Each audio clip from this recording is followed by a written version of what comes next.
articulate that to our audiences. That's a challenge. All right, here comes the garbage case. Give me a quick Carlos out.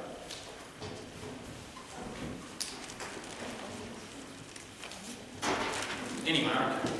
Abolish the death penalty. Abolish the death penalty. So I'm going to make some quick claims, and I'm pretending that I'm flowing as I go because that should be on your flow, while you make some responses also. Are you with me? Anybody wonder what I'm about to call on random people to do? Point refutation against your case. Okay. So when I call on you randomly, you're like, I don't understand what we're doing. I'm going to be upset because right now is your opportunity. Yes? Make up citations. Yeah, if you want to make up support, I am totally fine with that. Make up as much support as you want. With novices, I play this game called Super Fight. Have any of you played Super Fight before? Here we go. So abolish the death penalty. It's a travesty when people are killed wrongfully. Unfortunately, the death penalty has a tragic history. The value I propose to use in this round is accuracy. We should use the reason to prefer accuracy as a test of whether or not to abolish the death penalty is because lives are on the line. If we have one smidge of inaccuracy, then people die and are deprived of their lives unjustly. The consequences are so high, accuracy should be how you decide whether to abolish the death penalty or not. I have one basic thesis, you can call it my contention, that the death penalty is inaccurate too often. For this, we actually look to point A, the Catholic Church. Catholic Church is against the death penalty, but if you dig in as to why, the primary reason is because of decades and decades and decades of research as to how the death penalty has accidentally executed hundreds of people in the United States. Those people have been exonerated later. And the reason for this has to do with one of the primary drivers of wrongful conviction, which is that in our system, we first of all have an improper measure of success. By the way, guys, I'm just making stuff up, sorry. An improper measure of success. For lawyers, when you're a prosecutor, your job is to win 90% plus of your cases, or else you're considered a bad prosecutor. That's why a lot of times all of us probably know someone who should have had a criminal that hurt them taken to court or something. The prosecutor's like, I don't really know, I can't take this case. When they find something that they can take, they have a sophistic approach to it. They don't care if it's right or wrong. They've got to meet their quota. So when they think they can prove it, they go for it. And second, it has to do with prejudices. One of the biggest reasons for these wrongful convictions is the prejudices that people have towards those minorities, different color, and what people do when they're under the influence of drugs. And as long as people can get certain facts mentioned, audiences are often predisposed to decide that somebody looks bad, seems bad, is bad, they probably did it. These are dangerous ways to run a society. And therefore, I conclude that the death penalty is too inaccurate. You should abolish it. Make it fair. So now you have, I'll give you a few minutes. Give you a few minutes to come up with some responses. You don't have to respond to everything, just something. I could have made that all up, and that was extremely convincing.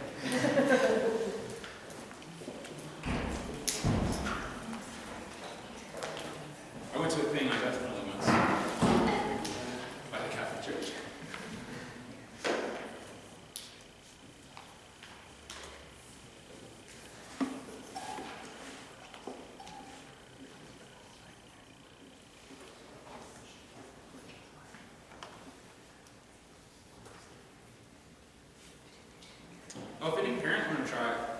This is a good habit. Like, this is everyday communication right here. This is not just debate. Everyday communication. In my club's parents debate too, we have a parent-child debate tournament. That's actually ours coming up here in November. I'm going to tell the parents this story while you keep working on your thing. The first one I ever ran, I think, was in maybe 2003. And I was a senior, and I partnered with my mom. And my mom's two main complaints with me throughout all of my debate career were you badger people in cross-examination, and you don't flow well enough. And in the round where I partnered with my mom, she made a girl cry real tears in cross-examination. And after 1 hour and 15 minutes of debating, 3 words on the flow pad. She learned it's different to be on the speaker's side, where you're thinking, listening, writing, working with partner, trying to manage your proof, sorting through what's important. It's a lot easier than being a spectator. But do you believe debate is a life skill? That's my question for you. Are you alive? I think clubs should be more than just focused on the teenagers. So anyway, give this a try. I had, let's see, Patsy Buckman is a Stoa coach in Atlanta. She had her first debate round of her life as my partner this summer camp. And then, what's that name? Sue Danielson? Anybody know her? From Seattle. Kind of crazy loud person. She had her first debate round of summer. Of her life this summer. Yeah. Okay, one more minute.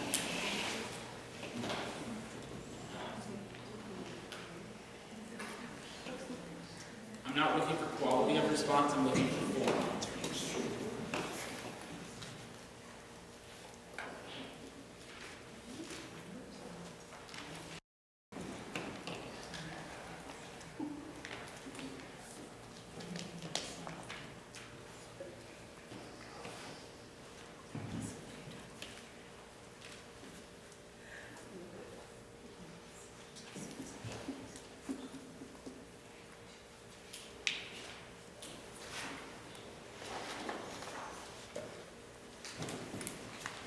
Okay.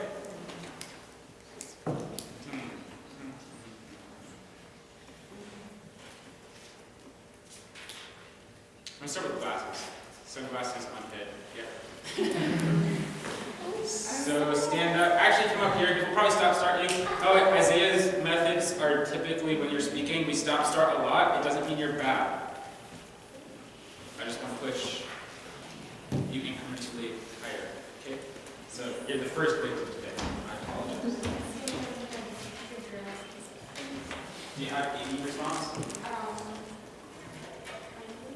Then make it go. So my opponent's claim that the death penalty is inaccurate.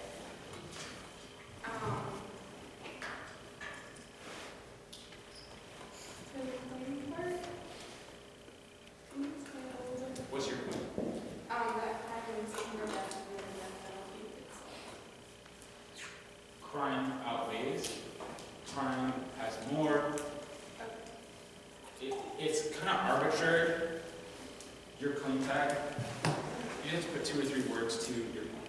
Okay. My response to this is that crime outweighs the Very nice. Now we're going to back up. Where would I have written that like if I were judging or debating? Just as a tag against Against what? See, contention 1, the value arguably C. So I want you to back up on your identification and name and number my point that this responds to. the point that this responds to is contention 1, subpoint C, that the death penalty is too inaccurate. So now start from the very beginning, like you're just presenting to the audience. Alright. My opponent claimed in his contention, subpoint C, that the death penalty is inaccurate. My response to this is that crime outweighs. Crime leads to more death than the death penalty itself.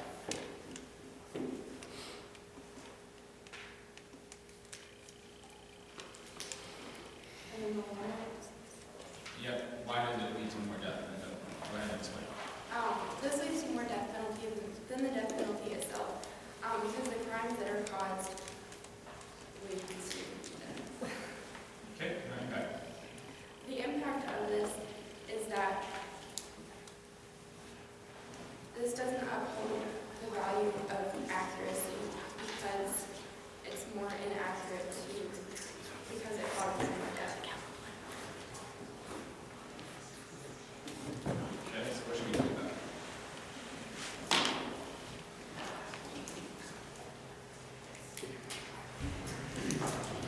Do you all see the problem? This is what happens in a debate round.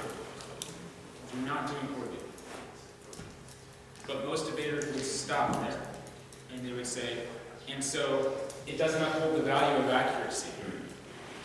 What does that require the judge to know and do? They have to be able to connect that, oh, this does actually do what she says and doesn't uphold it. That this links to the resolution. That the defeating of a value, or the delinking from a value, actually means vote neg. There are three things they have to think. See if you can solve one or two of them. So you said crime outweighs because crime actually leads to lots of death, which delinks the value. Explain more how it links to death. Okay. So crime leads to this doesn't lead to the value because it isn't more accurate, which matters because then it doesn't uphold there's no reason to prefer the resolution. I don't think that. Okay. So then tell them to vote neg on that basis. And you should vote negative. So you should vote against the resolution. Good. Good stuff.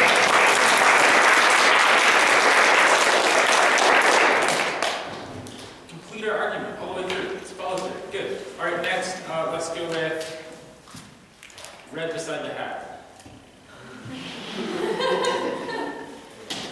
Sorry, if it were 5 days, I would learn all your names. And I know this is really poor form, but there's a lot of you. I can't do it. Okay, so just to clarify, so just like state what you said and state what I disagree with, I guess you would say? You're supposed to refute something that I said. Still working on it. Do you have any point that you want to refute? I was working on that, so do you want to like come back to that later? Or? No. Okay. I want you to do the best you can right now.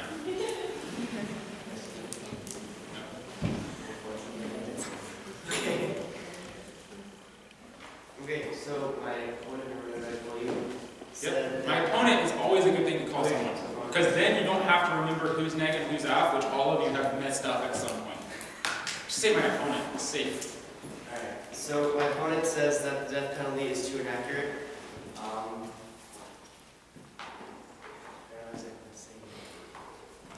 Well, honestly, I guess we can say what's more important, taking one guilty life or risking thousands of other non-guilty lives. So that's why the death penalty is important to keep intact, I guess you could say, like keep enabled, because by eliminating one guilty life, you can save 1,000 others. I don't know, is that what I'm supposed to sort of say? That's a fine argument, yes. Okay. So, Okay, so now this is spoken in essay, which is fine in essay. But in debate, what's he missing? He's missing a tag. So where does the tag go, probably? Are you refuting the value, the reason for the value, or one of these 3 points? I guess you say the reason of the value? Yes. So the reason of the value, you're going to steal. He's going to turn, back to the question of value debate earlier. He is going to turn lives on the line against my position. So now I want you to identify that this is the exact argument you're responding to. So then I would say, like, in the value of, so what I call it, that's the value, obviously, right? The reason to prefer the value. So the reason to prefer the value is in my favor, I guess you'd say, or what? Yep, you could say I turn it, but you could say it was in my favor, works for me, supports my side, contradictory, opposite, like any number of things. Okay, so his point of the value that lives on the line is actually in my favor because there are more lives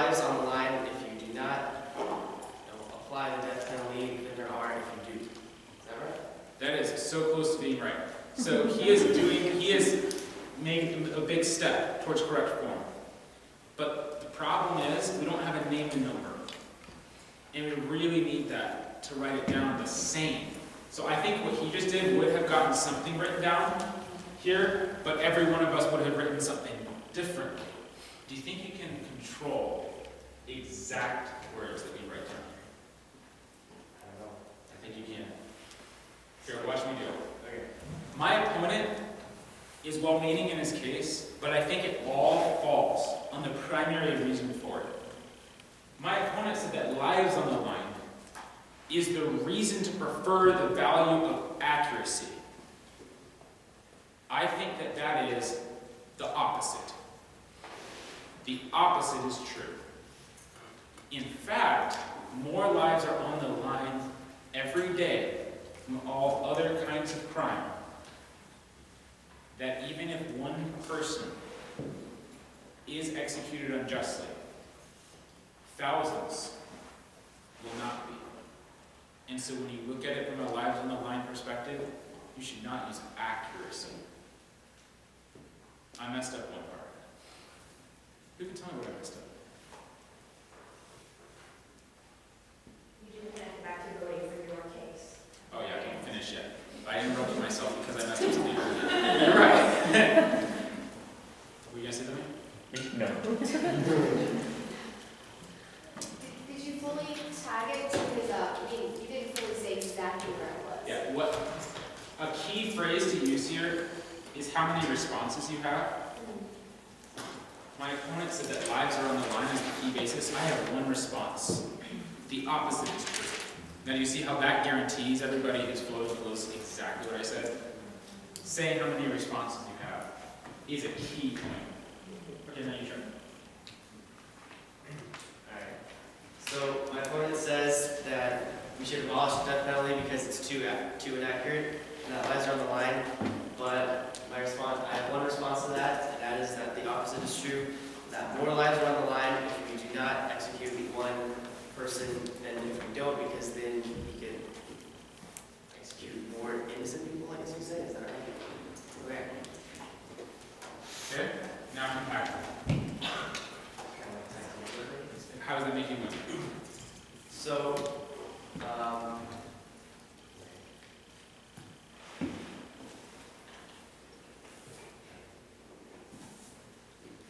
so my opponents claim that accuracy is important, that we should abolish the death penalty because it's too inaccurate and that lives are on the line. We should not vote for that because part of that is true. More lives are on the line if we don't, hold to the death penalty than if we don't. Does that make sense? Is that what? It's a lot better. So, debaters, the average round I see mentions the resolution one time.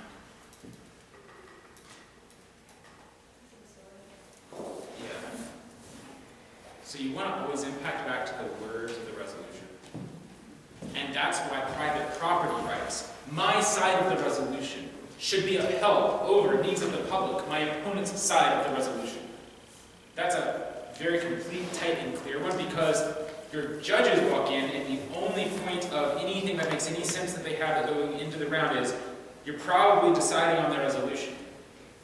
And the debaters treat the judge like they understand how everything links to the resolution, so they say it once. And I think sometimes the person who says the resolution the most times picks up the ballot because those are the words that the judge is looking for that make any sense.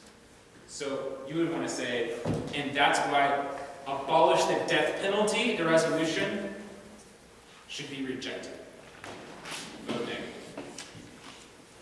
Good. All right, good job.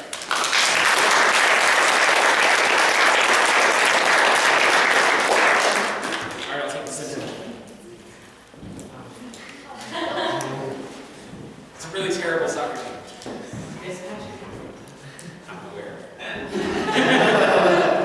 It's a really terrible soccer team.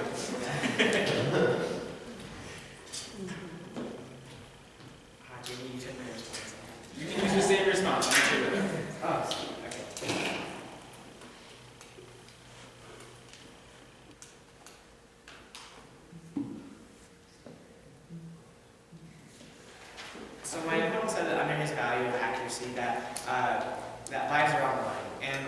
this is true, that lives are on the line to be executed for crimes that they have committed or have not committed, there's more lives at risk of innocent people that are on the line if we do not do something about this. Now, if we don't do something about this, this means that societies will fear and have fear about these people that can commit potential crimes to harm them or harm society. So he has given a whole lot of proof that's really good, but we didn't hear a name and number up here or up here. So I want you to target specifically on the flow where I should write this down. So name exactly where they are in place. Don't force the judge to scan the flow and find where did he say lives are on the line. Instead say under the value, my opponent used the reason lives are on the line. I have one response. Your turn. So in response to my opponent's value, or underneath my opponent's value, when he said lives are on the line. Now I have one response to this, and that is there are more innocent lives at hand than there are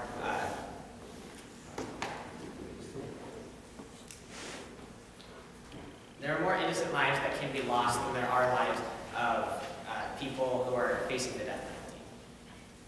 So that was providing the actual proof as your claim is too long. It's a whole sentence. What if you said more innocence? Try that. More innocence. More innocent lives. Right. But do you see this? More innocent lives. I want you to say my one response, more innocent lives. And then the sentence. So the first response, and the reason this feels awkward, folks, is because it's grammatically incorrect. But this is a speech. So it's a lot more like the headline sections of a blog, and a lot less like an essay, which you all are trained to have perfect grammars in. So instead, we have to say fragmented sentences. More innocence. It's okay. It's a fine response.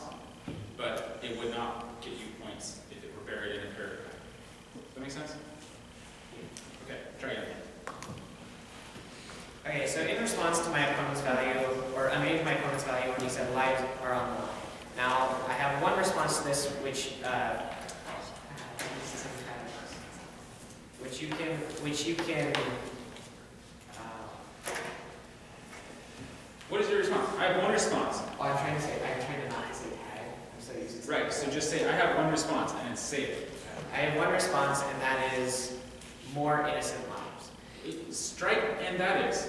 I have one response. And that is more innocent lives. No, don't say and that is. I have one response. More innocent lives. That is a billion times more persuasive. All these little things that debaters sneak in there as words we, the affirmative team, believe, and our stance in this round is that, all detract from our position. I have one response. More innocent lives. Alright, so in response to my opponent's argument underneath his value where he said, lives are on the line, I have one response. More innocent lives. Now, more innocent lives are at risk in a society of people who are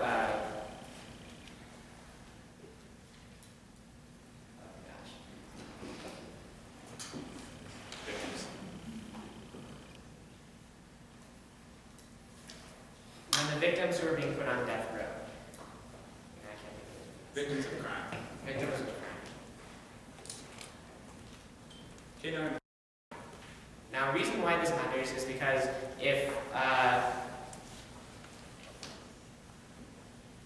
because there are more lives at stake that are innocent than there are that people who are who might be guilty and who are in prison for crimes that they have committed. Do you see his objection to the argument? And he's right. He's completed his argument with a conclusion. But if he stops there, he trusts all the judges to do the work. And I want to see if we can figure out the puzzle though. Why don't we make this response?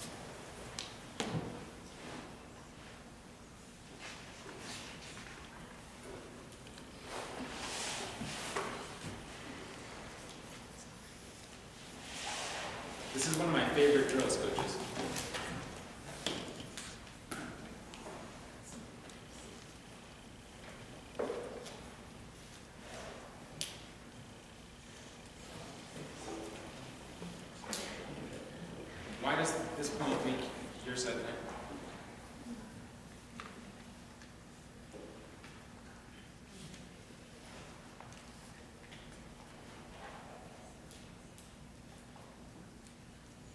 There are 100 ways to express it. Yeah, translinear.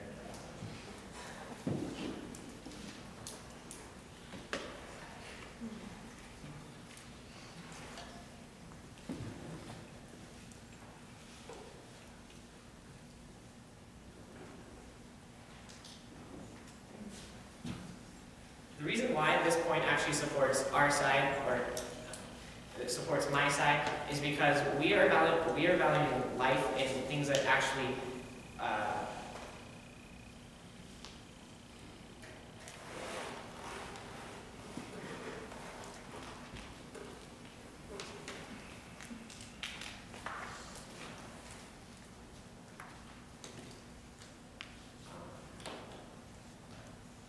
So here he's making it too hard on himself.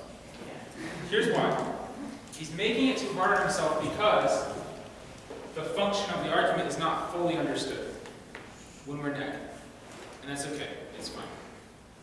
He's stretching to say, and so what he wants to say is, you should flip these. Actually, life is what's most important. My opponent said it themselves as the reason for accuracy. So let's look at it from a life perspective, and from a life perspective, abolishing the death penalty actually costs more life than it saves. That's what he was trying to get to, and that's good, but it's not necessary. What we can do as debaters is sometimes succeed with far less, which would be like this. And this is just sneaky goobery stuff, counting the number of reasons, for example. And so my opponent's one and only reason for accuracy being the important value points to my side of the resolution. And if that's all the work you're going to put into supporting your value, well, unfortunately, I think that means that the round's pretty much over right now, unless my opponent can establish that their side actually saves more total lives in the end. Now let's go to my case. So we can win the debate round as a kill shot without having to point to our case. And a lot of times debaters don't realize this. And so they make their burden harder than it has to be. Yes, ma'am. Is it absolutely necessary to respond to all A, B, and C? No. You just pick what you think is your best response and then go on to your case. Not exactly, but No. close. You pick functionally the best response, which is if you beat this, then you can explain to the judge why A, B, and C go away. And because right now we're focused on a micro of just the response, you're not seeing that, but here's how it would actually work. So because my opponent's value of accuracy is disproven, what does that do to the rest of his case? I'm not going to specifically refute points A, B, and C of his contention because all of them were linked back to this basic presupposition of lives being on the line. Since lives on the line supports my side rather than their side, A, B, and C fall. You can't count that as supportive of the resolution. So it isn't directly responding. But we do need to give that judge the confidence that they don't matter anymore. And we only do that because we understand the function of values in a round, which is that values provide access to the arguments, and if you ixnay the value, there's no argument access anymore. Which again, the judges should not be expected to understand. And I don't expect you to understand that yet. But I would expect a very advanced debater to understand that. And so the language that flows out of their mouth is much sweeter. It's perfect. Because they're able to say, actually that's why you can ignore all that and make the judge feel good about it. Even if the judge has generally the mindset that I want to hear direct responses to everything. Yeah. So if you say that your opponent is saying that lives are actually important over accuracy, then would your case have to then have the value of lives? It should, in this case. You should adapt. So that's what I would do as neg, based on what these two gentlemen have argued. I would immediately adapt my case in parley to I'm going to value life. Because that's the reason given right out. And I was going to dive into the substance rather than the name. And I say, well, the name was accuracy. The substance was lives. Lives should be the value. That's the utmost concern. Yeah. So then how would you make a case for neg that could be changed based on your responses to your opponent and your opponent's case? Let's cover that when we talk about probably often parley. But it answers LD as well, which is don't script cases ever. Or especially LD negs. Just don't do it. So that's why you need to learn to debate with proofs, which we've already identified is something you need to learn. Because you need to listen and adapt and seize an opportunistic moment like this, that even if you had walked into the round on abolish the death penalty with a counter value of morality, and you said that the government has to balance God's moral justice scales, the fact that you're listening closely enough to recognize, wait a second, they value this and only gave one reason for it, weak, and that reason seems to support my side, and I can prove that. I'm seizing on that right here, right now. Because now I can agree with 90% of what they're saying and turn it to my side. That's strategic thinking. But you can't do it if you're locked into a negative script. So never, never, never, never, never, never negative scripts. A case and a script to me are very different things, even though they mean the same thing to a lot of you. And a lot of you spend your entire year tweaking your case over and over and over and over and over without realizing the round is won by listening and comparing and contrasting throughout the round through rebuttals. And over-obsession with your case is actually a weakness of the strength. Do you want to try something? I feel like you already did your thing, and we should clap for you.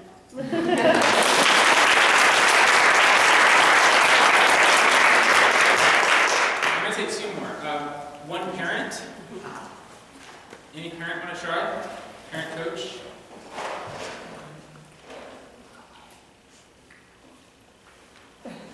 Yeah, all right, my son.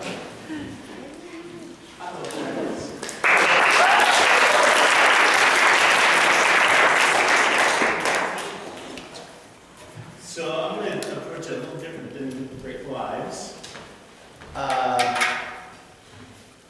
So I put my opponent's claim of that the death penalty is inaccurate, or that accuracy is important, but I say that's too narrow of a definition. I say that my claim is that the entire justice system is built upon certain inaccuracies, and that's a function of the system of justice, which is why we have trial by juries to eliminate inaccuracies. And so, based upon that, I would say my impact to the round is that since each of my opponent's contentions are based upon the value of accuracy, that his case falls and actually supports my case, basically. Good. Okay, that was a good start.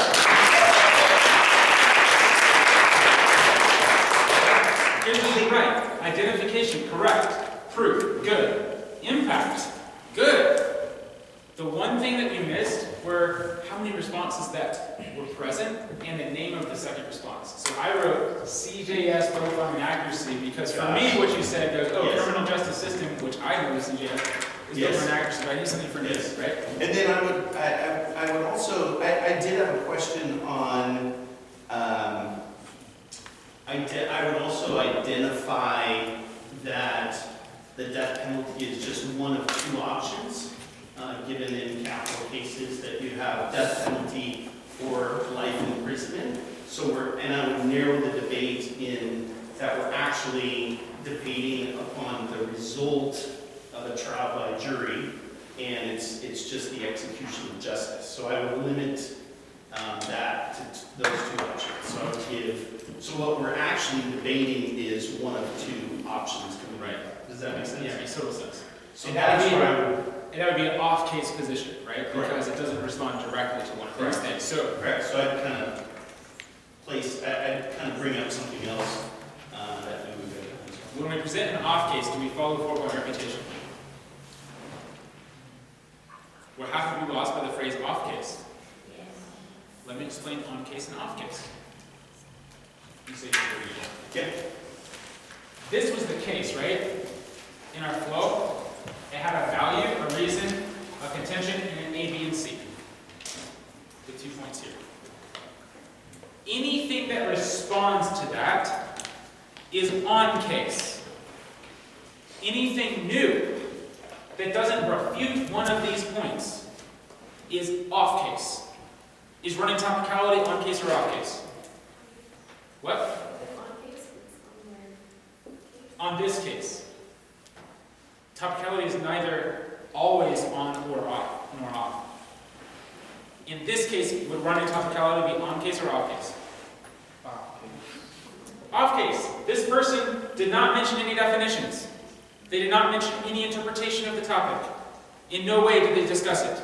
So to say, actually, my objection to my opponent's case isn't that he's wrong, it's that it doesn't support the topic. That's new. So it's off case. The position that he just articulated, there are actually two kinds of ways to execute what a jury sentences. Doesn't directly refute any of this. He's going to so is that on case or off case? Off. So it can't be refutation yet, since it's the first expression, which means claim down. The first off case, but then after that point, when affirmative speaker me comes and replies to that, it is no longer off case, because it directly refutes. So I have to identify and then go through the full. Do you understand off case and on case? Policy debaters, disadvantages, on or off? Off. They're always off. Because the affirmative never runs a disadvantage on themselves. So they're in white space on the flow. And you have to help your audience realize that. And budget flow pad space for it. Were you going to ask something? So if you're doing an off-case thing, would you necessarily want to give the impacts, at least like of the function, and maybe to the round? Yeah, you always want to use your off case to say, and so the function of this off case is that it excludes my opponent's case. It outweighs my opponent's case. It is side by side when you have to look to something else. So you're always going to articulate function. And in this case, so I think part of the impact that Mike is sensing he could have made in addition to beating the case. Sometimes the impact is you created a vacuum. He created a space for a counter value. And so he could say, so if we're not going to use accuracy then, what should we use as a measuring stick to decide whether we abolish the death penalty or not? I propose jury trial. This debate is really about what are jury trials are, or whatever it is that he proposes. So the impact can be their thing falls, and what are you left with right now? I recognize that as an audience. You have nothing then. I'm going to provide that something. And that next something is most logically the right next something, because I understand your debate theory, which is a counter value. Not a case, a counter value. Because right now we're valueless, and we can't really succeed without having one. But we only know that because we know a little debate.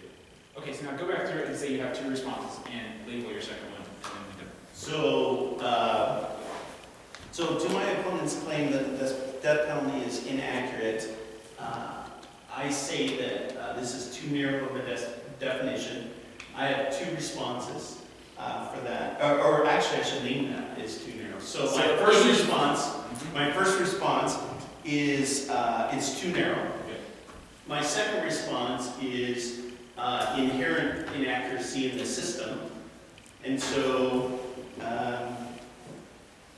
then I.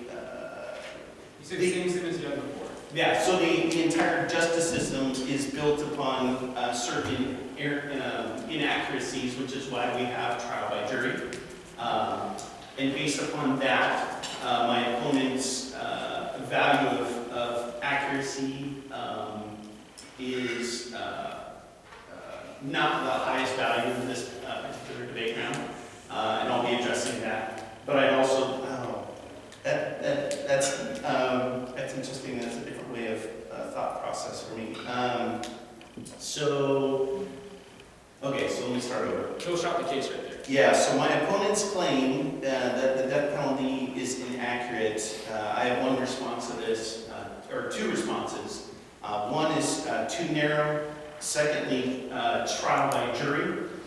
Based upon that, my opponent's case falls, since each one of his contentions and applications are supported by his value of accuracy, and then I would go into a counter value of trial by jury. Beautiful.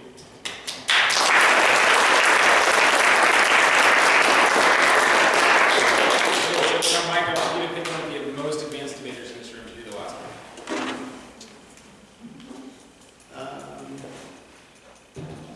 Where did he go?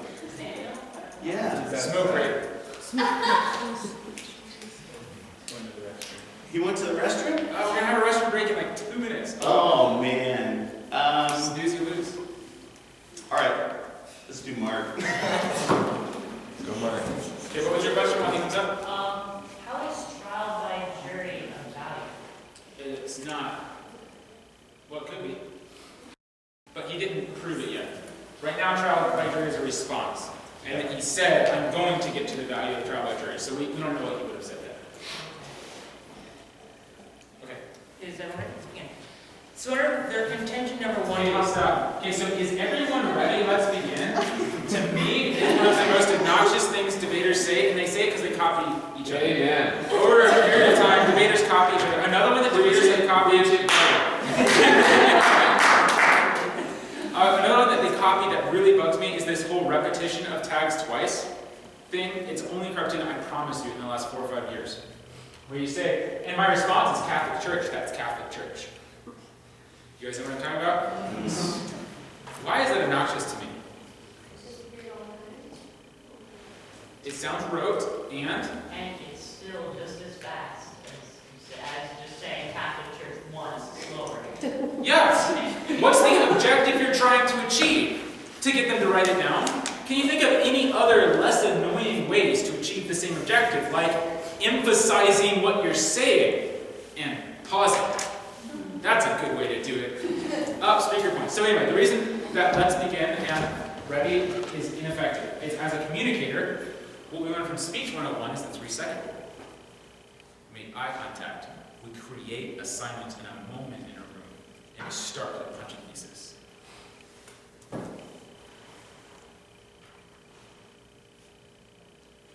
Lives are on the line, and more lives will be lost by my opponent's position than by rejecting the resolution. That's how we start a great debate speech. Because we can use our eyeballs to make eye contact with that judge who's staring at us, and that timekeeper who's staring at us, waiting to push start. If there even is a timekeeper, because we can time ourselves, and we look at them, and if we ask if the judge is ready, if their head is down, and you're trying to get their attention, you're like, is the judge ready? But you don't have to do that. If they're all staring expectantly, fill the moment. Gain speaker points. All right, go ahead. So under contention one, I have one response which you can tag as the status quo solves. Now under contention one, they basically talk about how people were later exonerated that had been prosecuted and actively sentenced to death by the death penalty. But what we have to understand is that yes, in the past, the death penalty should have been absolute because it was inaccurate. We have to see that in the current status quo, the reason that these people were exonerated was by the means of DNA testing. Now, what does this mean for the status quo? Well, in the status quo, we already have DNA testing, so the accuracy has already been improved. The only reason we were able to find out that the death penalty was inaccurate in the past was due to DNA testing. But because we use it in the current day and age, we see that the death penalty is in fact accurate because we no longer have the shortcomings that the process of the death penalty had in the past when the Catholic Church did their actual study. So what does this mean? We see that past empirics of inaccuracy no longer apply to the current status quo because we no longer use the methods that were used 100 years ago. What is the impact? What we see is that therefore accuracy is actually achieved by the status quo. Why? Because of DNA testing. The status quo actually makes a position and actually does something to solve the problem, while the AF team would rather do nothing, which in fact doesn't solve anything. Okay, so really close. On the status quo achieves accuracy point is one where I would quibble and say we need to make that extra step to be clear. Because what are you thinking? When I say the status quo achieves accuracy, what are you thinking? The status quo achieves accuracy because they use DNA testing, which was a Why did you choose the word accuracy? Because it's the value. Because it's the value. You're requiring the judge to scan the flow and recognize, oh, that's that. And I know that serves as a test of the resolution. Now watch me do it. So the status quo already achieves accuracy. Accuracy is the one basis that my opponent provides as to why you vote for or against the resolution. He didn't get into the morality of it. He didn't get to anything beyond accuracy. So by my opponent's own criteria and measure of the resolution, you actually should not vote for the resolution. Do you see how that's 1,000 billion times clearer? Yeah. It's just because you go through the extra work of saying it's the value, it's theirs, it links to the resolution, which is explaining the function of it. Try again. So for the very end. No, impact again. So you have just finished saying DNA testing works in the past, status quo solves. Why does this matter? So why does this matter? Well, ultimately we see that the value presented by the affirmative team was in fact accuracy. But what is the current status quo doing? The current status quo has already achieved that value because of DNA testing. The absolute process of having a jury not having DNA testing in the past has already been solved for. The past no longer haunts the current status quo because they have DNA testing, and we've already solved the status quo. We've already solved the value because of the use of DNA testing. You haven't established that value is linked to resolutions. Oh, sorry. Try again. Okay. So why does this matter? Why should you be voting for the negative team? Well, ultimately, the AF team linked their value of accuracy to the resolution, and they said that whoever can prove that accuracy is most upheld should in fact win today's debate round. Well, what is the negative team proven? We've shown that because of DNA testing, we've actually proven the AF team's value of accuracy, because accuracy has lent itself and has created the justice system in the United States to be more accurate, and we no longer have the shortcomings of the past. So therefore, vote for the negative team. I want you to cut the response time on the impact by 50%. So, Fewer words.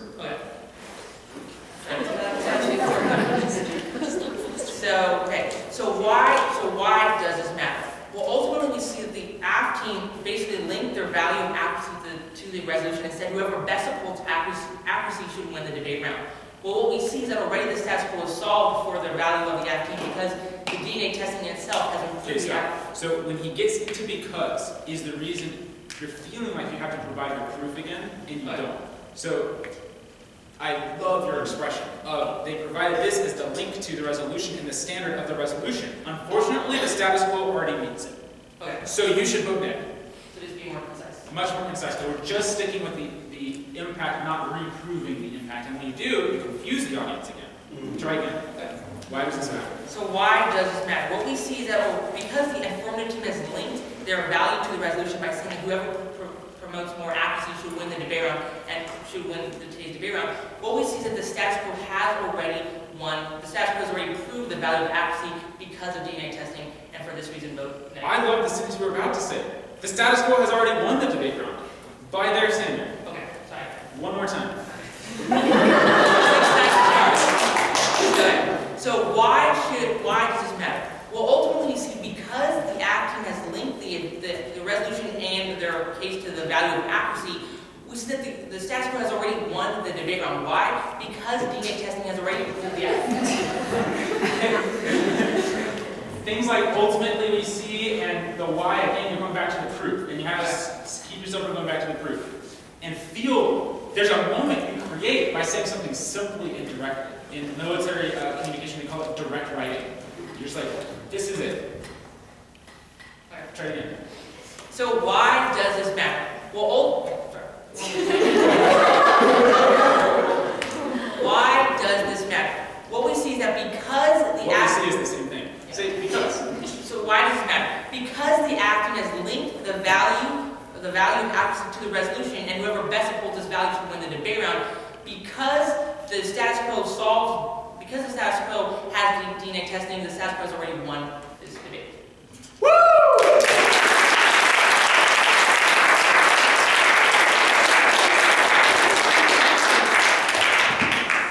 was just going to comment.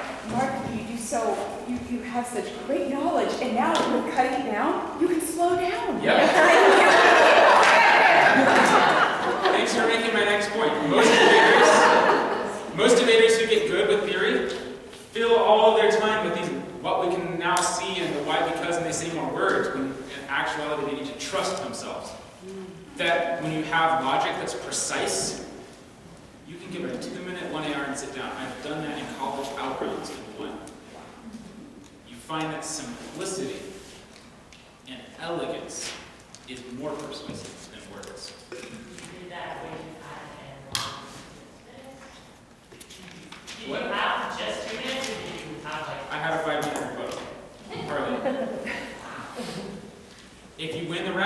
say, this is the crux, here's how it's proven, they can't come back from it. Be done.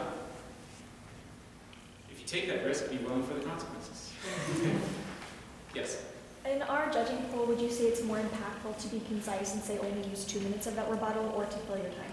No, because your judging pool has a guilt complex, primarily as one of their drivers, and they feel that you should use the time because they're not certain that they can listen to your argument for what it is.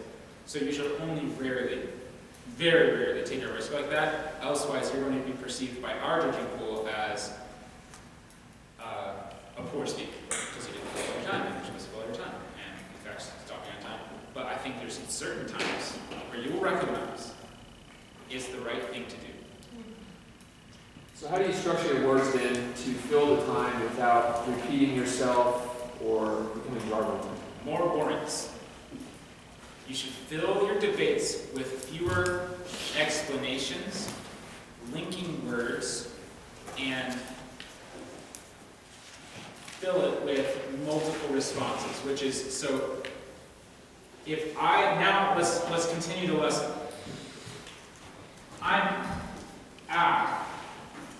What should pop out to me from his response? And I get that you didn't give the whole debate. It's totally fine. He gave one response. Something should scream at me from the flow about what to do in my next speech. DNA testing, you have to address the statistics. DNA testing isn't actually perfect. I don't have to know a thing about DNA testing. What? Status quo. I always look at white space. When someone did not respond to everything that I said, this becomes the most important. Watch. My opponent said that the status quo is solved, but unfortunately, my opponent gave one response to a fleshed out 3-point contention and didn't respond to the value. I don't think I even need to defeat his response about DNA testing because the motives are so corrupt in our system, and my opponent didn't address it. Let's go look down at point B. I gave 2 primary drivers. The first one is the measure of success placed on lawyers. And the second one is prejudices that juries have. Neither of those are addressed by DNA testing. So I don't have to prove to you that DNA testing is better or worse. In fact, by not addressing these points, my opponent has already admitted the corruption of the system. And so by the value of accuracy, even without refuting any points he's made, you should still be voting affirmative. Now let's go take a look at DNA testing and accuracy. Do you see how that works? And that's with a weak case. When I'm debating, I always look for what they didn't say. And this is where we go back to function. How did I prove the resolution true? Well, I used a value and 3 points. If he takes out 1, I can functionally see that maybe I can use the other 2 to defeat. He didn't even target any of the 3. He put his response right there. So what could he have done differently? He's going after accuracy, which is basically what he was doing. Just go for the value if all of your points are meant to support accuracy. So he should throw this response on accuracy. That's the start. And then he has to spend the work applying that to each of these. So he actually spend the time saying, now, how does DNA accuracy go and address the rest of his case? Let's go look at it. A, the Catholic Church. One response, DNA accuracy. It outweighs this issue. B, the drivers. Okay, but that's a general indictment of the justice system. Response 1, false conclusion. The only conclusion you could have is, well, then we should abolish the entire justice system because it's not just death penalty crimes towards which people are prejudiced, and it's not just death penalty crimes that lead to these quotas. Response 2, DNA testing helps solve that because that's actually, in a courtroom scene, how you get off. The DNA is somebody else's. End of story. So it solves those 2 drivers. Therefore, the conclusion C doesn't at all follow. That's milking one response for all that it's worth by applying, and helping that audience feel that in totality it's interest. But to answer your question last night, I think that right there is, this is why debaters can often have all the right arguments, and you feel like they should be at a certain level, but for some reason they're not winning the rounds, is because they're not doing this form of impact. And you have to make it so simple and clear so that the judge can write the ballot. Well, unfortunately, AF used the value of accuracy, and Neg turned it against them. They don't know much else what to say than that, but that would be a representation of the words you gave them to say. And that's really powerful to me. Do you have a question? No? Any questions? Yes, ma'am. I'm sorry, I'm very new at this, but when you had spoken about one of the first couple, you had said that they didn't need to address all the other points. Is that because you flipped accuracy? Is that why you said they didn't have to touch on all 4 of your points? I said if you understand the function of defeating a value, you don't have to directly respond. And what I meant by that is you don't have to say no to the measure of success being 90%. And you don't have to say no to the prejudices. You should say how your response outweighs those things. But that can flow out of your mouth rather than feeling like a full debate. It's kind of like a little squishy. So at a novice or intermediate level, I would be completely satisfied with their value is defeated and their case links to the value to the round, so their case falls. End of story. But at an advanced level, I would expect something like what I just did. So let's go see how this applies to everything. Well, first on the point A, this. Second on the point B, this. Third on the point C. We don't leave it empty and leave our judge hanging there. We go ahead and give them full confidence. Does that help? Yeah. Why can't I just boil this whole thing to the ground by saying their values accuracy to what they presented their target, and as a whole, lives is a moving target, and it's completely perceptual. There's nothing wrong with that. Collapse points. That's part of identification process. Their whole case rests on this one assumption. That's what I'm going to target. That's fine. How do you do that without them coming back on their turn and start bringing up all these points again? You have to. How do you do it so that they can't use that against you? Your reason, you have to be right. And that's, I think, a problem that a lot of debaters have, is they aren't right about that. So it's a wisdom issue. But I think that's what you pick up over time, is like, can I really collapse all 3 of the points into one? Because if I can, I should make that argument as to why. But if I rest my entire strategy on one response, that's risky. How do you increase the power of a response, though, if it's just one? Warrants, lots of them. Historical example 1, historical example 2, quote 3, quote statistic 4, and so on. And then you can be more confident that that one response will stick. I have a question. So if you make a response to their value, but then your response to their value doesn't necessarily eliminate all of their arguments underneath that, should you still address the other arguments that it does eliminate? Yeah. So you get as far as you can with it, because that's not a function of your argument, and then you recognize the doubt in your judge's mind, and you go and address the other things too.